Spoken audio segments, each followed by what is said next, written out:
দরজা খোলো কাহেনা, তোমার সঙ্গে ওয়াদা করেছিলাম যাবার বেলা দেখা করব, কি কারণে তুমি আমারে ডাকছো? কাহেনা দরজা খুললেন।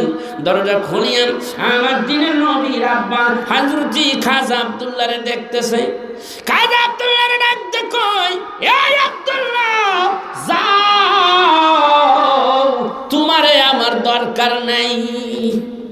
আমি যে আব্দুল্লাহরে চাইছিলাম সেই আব্দুল্লাহ তুমি না। হ্যাঁ, কয় কি আমি সেই আব্দুল্লাহ না, আমি যে আব্দুল্লাহরে চাইছিলাম ওই আব্দুল্লাহর শ্বাসানির মধ্যে নূরে মুহাম্মাদি চমকাইতেছিল, তোমার ভিতরে সেই তো নূর নাই। তবে আমি তোমার কাছে জানতে চাই আব্দুল্লাহ রে, তুমি কি এই 2-1 দিনের মধ্যে কোনো নারীর সোহবতে ছিলে কি? বলে আমি গেল রাত্রে আমি বিয়ে করে ফেলে দিয়েছি। খাজা আব্দুল্লাহ রে, তুমি মনে করেছিলে আমি তোমার প্রেমে পাগল হয়ে গেছি? না না, আমি তোমার জন্য পাগল হই নাই। তোমার এই পেছানিতে নূরে মুহাম্মাদি চমকাইতেছিল, আমি চাইছিলাম ওই নূরটারে পেটে ধারণ করতে। আমি চাইছিলাম আখিরি জামানার পয়গম্বর মুহাম্মদুর রাসূলুল্লাহর আম্মা হয়ে যাইতে। আল্লাহু আকবার। ভাইরা, এখানে আরো মধুর কথা আছে, আমি ওইদিকে যাব না। সংক্ষিপ্ত আলোচনা, বিস্তারিত আলোচনা আমার এই বইটার মধ্যে আছে। যাবার বেলা নিয়ে যাবেন। 100 টাকা হাদিয়া, 127 পৃষ্ঠা আছে এর মধ্যে। রসুল কোনো দিক দিয়ে আপনার আমার মতো না, এত সুন্দর ভাষায় আমি চেষ্টা করছি 100-র উপরে কিতাব এক জায়গায় করে বইটা লিখছি। যাবার বেলা নিয়ে যাবেন। আর তরিকার সম্পর্কে যারা জানতে চান, আমি অনেক কথাই তরিকার সম্পর্কে লিখেছি। বইটার নাম দিয়েছি মারেফত দর্পণ। দাম হাদিয়া মাত্র 50 টাকা। এই টাকাটা আমার মাদ্রাসায় কাজে লাগে, একটা সুন্নি মাদ্রাসা। আর এইটা 100 টাকা হাদিয়া। অল্প বই ছাপাইছি, অনেক কষ্ট আমার গিয়েছে। মিলাদে হাবিবুল্লাহ সাল্লাল্লাহু আলাইহি সাল্লাম, মিলাদ শব্দের অর্থ কি এবং তাফসীর বড় বড় কিতাব দ্বারা 100 কিতাব এক জায়গায় করে তার কিতাবটা আমি লিখেছি। আপনি পড়বেন, যা জীবনে শোনেন নাই জানেন নাই রসুল সম্পর্কে, এটা সব এখানে আছে। আমার ওই খাদেম আছে, এখানে নিয়ে যাবেন যাবার বেলা। এখন আমি আপনাদের বলতে চাচ্ছি, রসুল করিম সাল্লাল্লাহু আলাইহি সাল্লামের আম্মা হতে চেয়েছিলাম কাহেনা বলে। আপনি চলে যান। আব্দুল্লাহ চলে আসলেন। এখন আব্দুল্লাহ কিছুদিন পরে বউ আনতে হয় না, দেরি কি কয়, চলন আনতে হয় নাকি? কথা কয় না। আপনার দেশে কি কয়? বউ আনতে হয় না। বউ লয়ে এসে শ্বশুরের বাড়ি, অর্থাৎ মদিনার থেকে মক্কায় আসলেন সোদা হিসাব। মক্কায় থাকলেন। আমার দিনের নবী আম্মা জান মা আমেনার শেকম মোবারকে চলে গেছে। এখন এই দিনের নবী আম্মা জানের পেটের মধ্যে বড় হইতে আছে। এখানে বড়ই হয় না ছোটই হয় না কি হয়, ইতিহাস আমি যা খুঁজলাম, আমি যা চাইলাম, যা বুঝতে চাইলাম, আপনারা আমরা মায়ের পেটে যখন ছিলাম বড় হই, মাস যায় আস্তে আস্তে বড় হয়। আমি এইটার কোনো কিছু তথ্য আজ পর্যন্ত পাইলাম না।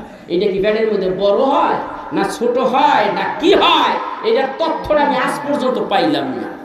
বাইরে আমার আরেকটু বলবো কি, আমি বলবো, শোনেন তাহলে। এখন মা আমিনা বলতেছে, আমার পেটে যে সন্তান আসছে আমি যে কনসেপ্ট করেছি আমি বুঝতে পারি না। কিন্তু খাজা আব্দুল্লাহ দুনিয়াতে বিদায় হয়ে গেছে। কিভাবে বিদায় হলো এটা আবার একটা আলাদা ইতিহাস।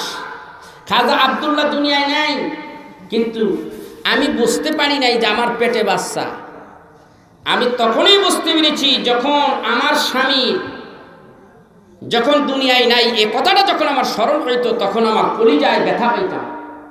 আমি আমার স্বামীর এই ব্যথাটাকে হালকা করার জন্যে আমি আমার শ্বশুর বাড়ির থেকে মদিনায় স্বামীর কবরের কাছে যাইতাম।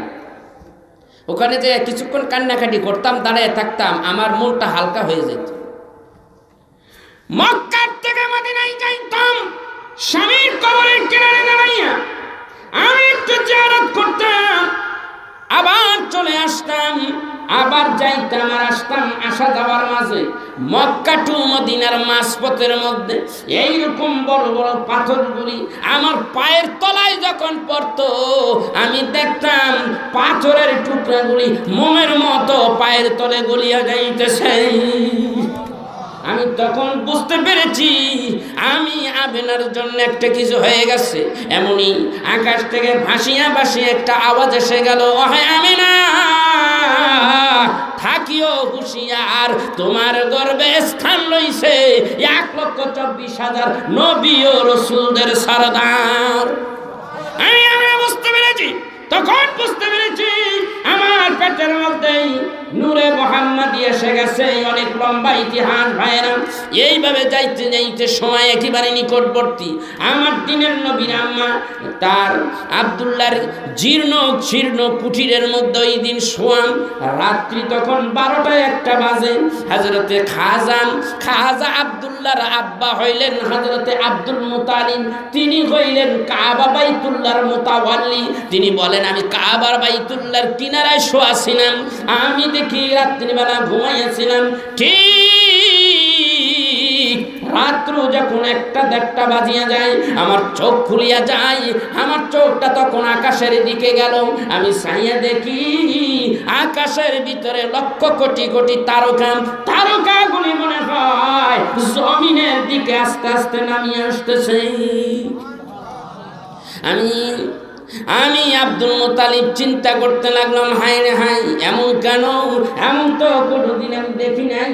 আজকে কেন এরকম হইতেছে? আকাশের থেকে এইভাবে কেন লক্ষ কোটি কোটি তারকা কেন জমিনের দিকে নেমে আসতেছে? আবার আমি তাকায় দেখি কাবা বাইতুল্লাহ খানা আমার আব্দুল্লাহর কুঠিরের দিকে কাইট হয়ে রইছে। এমন তো কোনোদিন আমি দেখি নাই। আমি চিন্তা করতে লাগলাম কি হয়েছে, না জানি কি হয়েছে। এমন সময় আমি আবার একটু পরে একটা আওয়াজ শুনতে পাইলাম। মনে হয় 3 থেকে 4 জন মহিলা ওইখান দিয়া যাইতে আছে আর বলতেছে, আয় জলদি আয়, তাড়াতাড়ি আয়, ফর্সা হয়ে যাবে কিন্তু। পথ চলতে চলতে তাড়াতাড়ি চল, আমিনার বাড়ি চলে যাই। এমন একজন সন্তান আমিনা আজকে প্রসব করবে যার সৃষ্টি না করলে আল্লাহ পাক কিচ্ছুই সৃষ্টি করতেন না। যারে না বানাইলে আল্লাহ কিচ্ছু বানাইতেন না। লাউলা কালামা খালাকুল জান্নাহ, আল্লাহ তারে সৃষ্টি না করলে জান্নাত বানাইতেন না। লাউলা কালামা খালাকুন নার, আল্লাহ তারে না বানাইলে জাহান্নাম বানাইতেন না। এক কথাই লাউলা কালামা খালাকুল আফলাক, আমার আল্লাহ কিচ্ছু বানাইতেন না। এই নবীরে যদি আল্লাহ না বানাইতেন, আজকে সেই নবী দুনিয়ায় তাশরীফ আনবে। সেই নবী চল, জলদি চল, আমিনার কাছে চল তাড়াতাড়ি। তখনই আব্দুল মুতালিব বলে, আমি বুঝতে পেরেছি।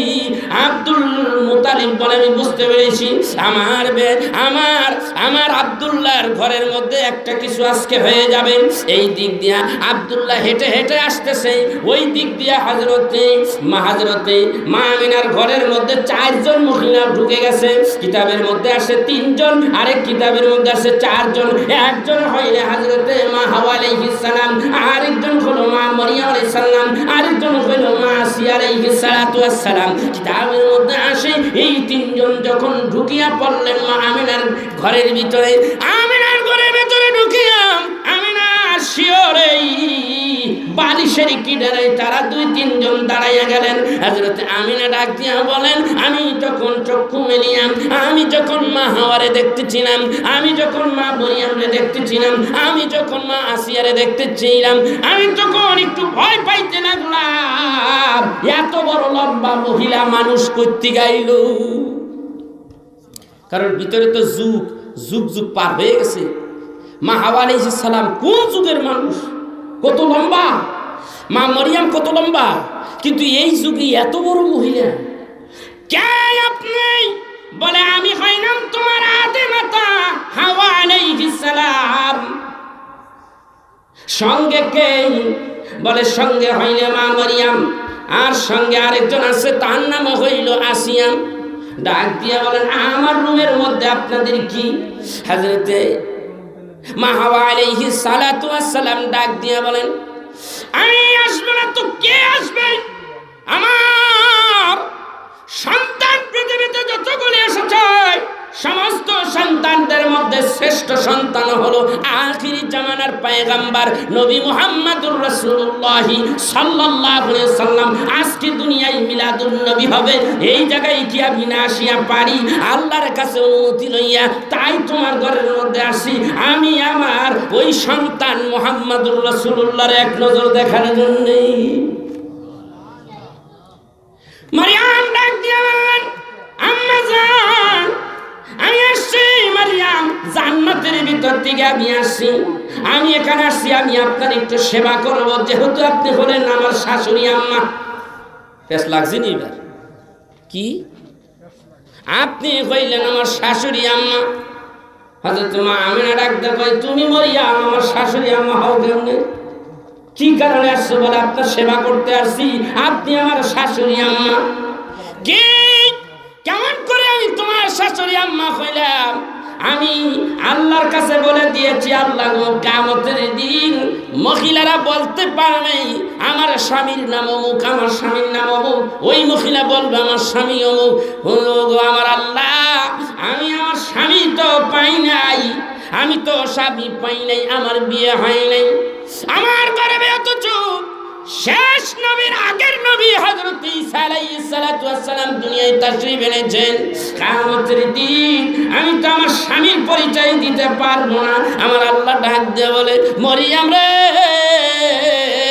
আমি বুঝতে পেরেছি তোমার কষ্টের কথা, আমি বুঝতে পেরেছি। মরিয়ম নৈরাশ হইও না রে মারিয়াম, নিরাশ হইও না।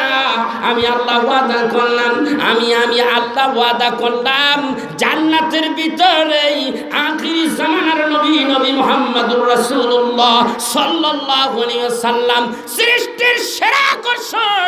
পৃথিবীতে এমন সৃষ্টি আমি আর করি নাই, এইটা হলো সৃষ্টির প্রধান আকর্ষণ। যারে না বানাই না আমি আল্লাহ কিচ্ছু বানাইতাম না, এমন একজন নবী এই তো আসতেছে।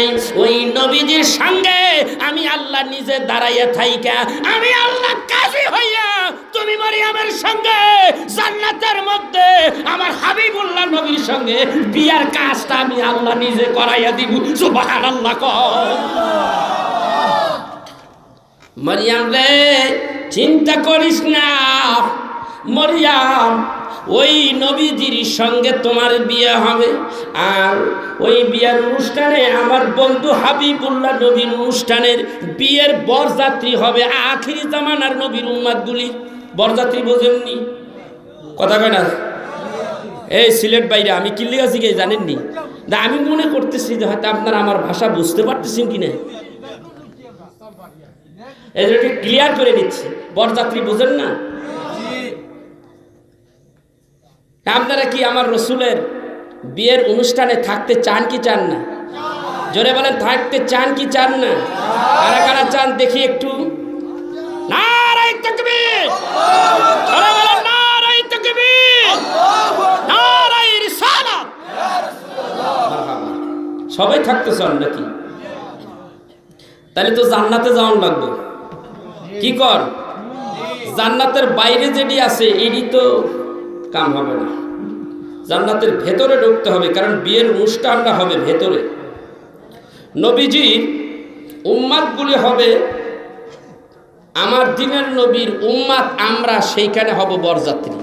অর্থাৎ আমার দিনের নবী উম্মাত আমরা বরযাত্রী হয়ে বসে থাকবো, চেয়ার পাতিয়া পাতিয়া বসে থাকবো, সেখানে ঢেলান দিয়ে বসে থাকবো। আমার আল্লাহ পাক বলতেছেন, আমি আল্লাহ আমার কুদরতি হাত দিয়া তোদেরকে খানা পরিদর্শন করবো। সুবহানাল্লাহ। এমন খাবার দিবে আমার আল্লাহর কুদরতি হাত দিয়া, খাইলে যে কি অবস্থাটা হইব বুঝেন। প্লেটের মধ্যে দেবে মুরগির গোশত করে ভুনা করে দেবে, সবাইকে মুরগির গোশত দিয়ে দাও। কয়েকটাই আছে পেঁয়াজ লাগায়, গরুর গোশত খাই না হুজুর, গরুর গোশত খাই না। কল গরুর গোশত খাই না হুজুর, আসল কিন্তু খায়। গরুর গোশত দিতে আছে সবাই নিয়ে, গরুর গোশত খায় না, কিন্তু ওই মুরগিটা খাইতে চায় আগে। যারা গরুর গোশত খায় না তাদের জন্য আনাম রোস্ট, মুরগির গোশত। এই ফোলাফান কতটি আছে, গরুর গোশত খাই না হুজুর, গরু আমি দেখছি নিজে, গরুর গোশত খাই না হুজুর, গরুর গোশত খাই না, তার মানে ওইটা দাও। ওই যে দিছে খায় তাড়াতাড়ি আন, হ্যাঁ গরুর গোস্ত খায় না। মুরগিটারে আনাম খাই লাইছে, খাওয়ানোর পর আন গরুর গোস্ত আনেই বা। চিন্তা করছেন মানে দুইটাই খাইছে মরার খাওয়া। তো আপনি তো বেজাল করিয়া লাইলেন, আগে কইছেন খাইবেন না, মিছা কথা একটা একটা কইলেন। জান্নাতের মধ্যে গরুর গোস্ত দিনা, আমার তো গরুর গোস্ত না, খাইতে মনে চাই না। যদি মুরগির গোস্ত হয় তাহলে ভালো হয়। বলতে দেরি, গরুর গোস্তের মধ্যে আল্লাহ মুরগির গোস্তের স্বাদ ঢুকাইয়া দেবে। সুবহানাল্লাহ। নিয়োগ করতে দেরি, আল্লাহ স্বাদ পরিবর্তন করতে দেরি নাই। হাদিস শরীফের মধ্যে আসছে, আম দাও, আম দিয়ে দাও, এদেরকে আম দিয়ে দাও। আম তো খাইতে মনে চায় না, যদি একটু আঙ্গুর পাইতাম। মনের মধ্যে চাই আঙ্গুর যদি পাইতাম। আল্লাহ কই খা, খাইতে থাক বান্দা। তখন আম খাইবে, সকলে আম খাবে, কিন্তু ওর মনে চায় আঙ্গুর খাইতে। আল্লাহ রাব্বুল আলামিন আমের ভিতরে আঙ্গুর স্বাদটা ঢুকাইয়া দেবে। সুবহানাল্লাহ। এরই নাম আল্লাহর জান্নাত। আচমকা কারবার। জান্নাতের ইতিহাস কইলে মিয়া পাগল হয়ে যাবেন। কে মিয়া পাগল হয়ে যাবেন। বড় পীর সাহেব শেখ সৈয়দ মাহিউদ্দিন আব্দুল কাদের জিলানী রহমতুল্লাহ আলাইহি তার বুনিয়াতুত তালেবিনের মধ্যে লেখে, একটা জান্নাতি ব্যক্তির জন্য বেশি না কমু কয়টা বউ পাইবে? বউয়ের কথা কমু। যারা জীবনে প্রেম করেন নাই, প্রেম I love you, I love you, এটি যারা কর নাই, এদেরকে 70 থেকে 80টা বউ দেওয়া হবে।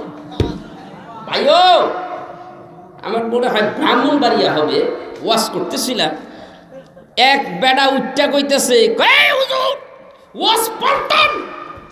আমি বলি কি হয়েছে? হয় হুজুর, এক বউয়ের যন্ত্রণায় বাঁচতাছি না, আপনি 70টা লইছে। আমি কইলাম, আরে বুইরা বইয়া 70টা 80টা বউ দিব, আল্লাহ এই পাওয়ারটাও দিয়ে দিব। চিন্তা করো গা, এটা জান্নাতি বউ, এটা দুনিয়ার বউ না, তোমার আমার বউ না। তোমার বউ তো জালিমের মতো ব্যবসা চাইয়া থাকে, তাকাইয়া থাকে, খালি কয় ওই সেনা, ওই সেনা, পাইছি না, খাইছি না, খালি কয় দে, খালি কয় দে। মনে হয় যোগের মতন স্বামীরে বিয়া করার পরে যোগের মতন লাগিয়া রয়েছে, রক্ত খাইতে খাইতে একেবারে যোগের মতন একটা ফুলে রয়েছে। অনেক মহিলা যাইব, তারপর চুম্বুক আর ছাড়ে না। বর্তমান যুগের মহিলারা এরকম আছে কি নাই? একটা দিবেন কয় আরেকটা দে, একটা দিয়া লাইছে কয় ডাবল দে, ডাবল দিচ্ছেন কয় আরো 4 ডাবল দে। এইটু খাসিয়ত মহিলা। বুড়িয়া তো বেতাল হয়ে গেছে, বুড়িয়া কইতাছে হুজুর এটা বন্ধ করেন। কি আইছে?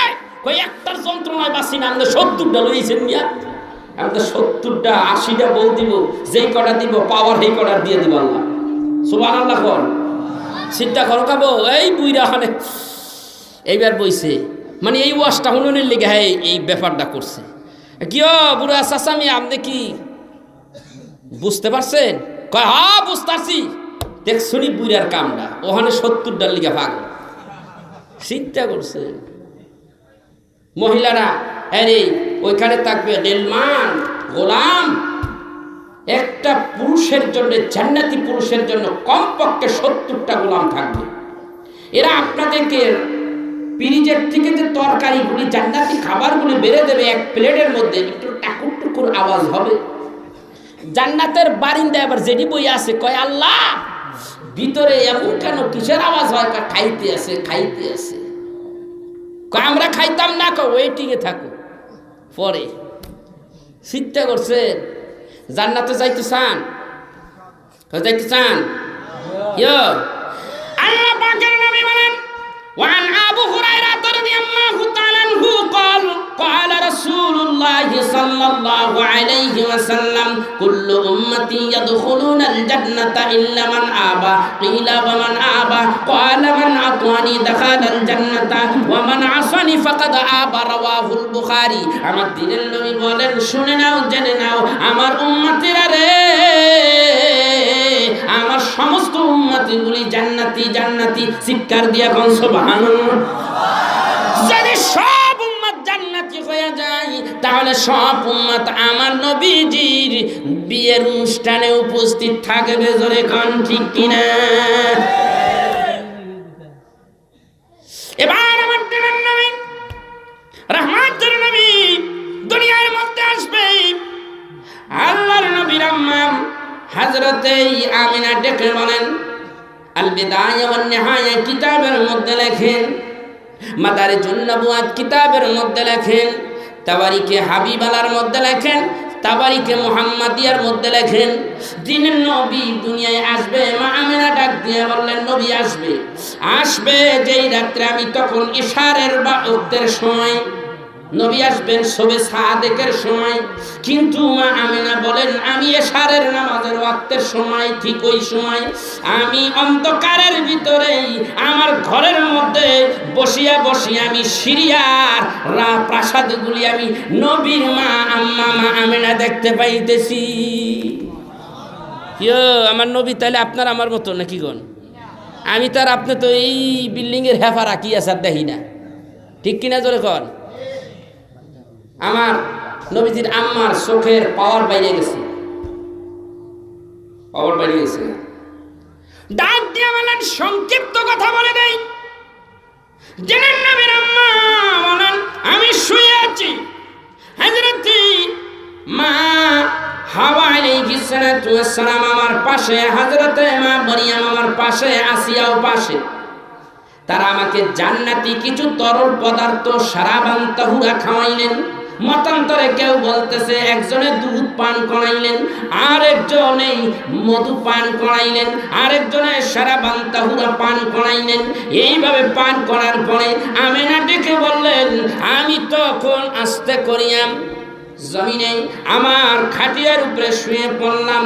এমন সময় দেখি কে যেন বলতেছে, আল্লাহর পক্ষ থেকে একটা নূরের হেজাব নেমে আসুক, যেন মা আমিনার কেউ দেখতে না পায়। কারণ ওই ঘরের মধ্যেই দুনিয়াবি আরো কয়েকজন ধাত্রী ছিলেন, তার মধ্যে একজন ধাত্রী উম্মে আইমান ছিলেন। উম্মে আইমান হলো খাজা আব্দুল্লাহর দাসী ছিল। ডাক দিয়ে বলেন, আমি দেখি আকাশ থেকে একটা নূরের হেজাব আমাকে ঘিরিয়া ফেলল। এরপরে আমি দেখতে পাইলাম একটা সাদা রঙের নূরের সফেদ মোরগ আসলো। আল্লামা সালাউদ্দিন রহমাতুল্লাহ আলাইহি তিনি তার কিতাবের মধ্যে লেখেন, আমি দেখতে পাই, আমিনা বলেন দেখতে পাই একটা মোরগ আইসা গেল সাদা রঙের। সাদা রঙের মোরগটার পাখাটা দিয়া আমাকে আমার পেটের উপরে বাতাস করে।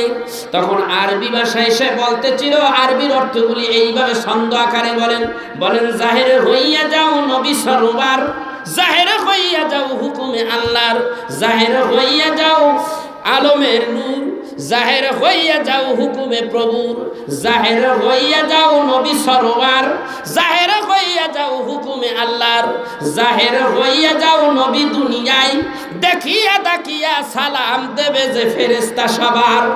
বিসমিল্লাহ জাহের হও ওয়াহে মুহাম্মদ, ওয়াহে আব্দুল্লাহর পুত্র হও তাওয়াল্লাদ। আমি দেখি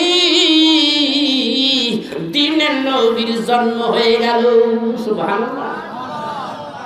আল্লামা কারামাত আলী জনপুরি সাহেব রহমতুল্লাহ আলাইহির বড় সাহেবজাদা আল্লামা মুফতি আব্দুল আউয়াল জনপুরি রহমতুল্লাহ আলাইহি তার কিতাবের মধ্যে লিখতে আছেন, তিনি লিখতেছেন সুবুলুল হুদা ফি মওলুদে মুস্তাফা নামক কিতাবের মধ্যে লেখেন, তিনি বলতেছেন দিনের নবী চলে আসলেন কোথায় দিয়ে?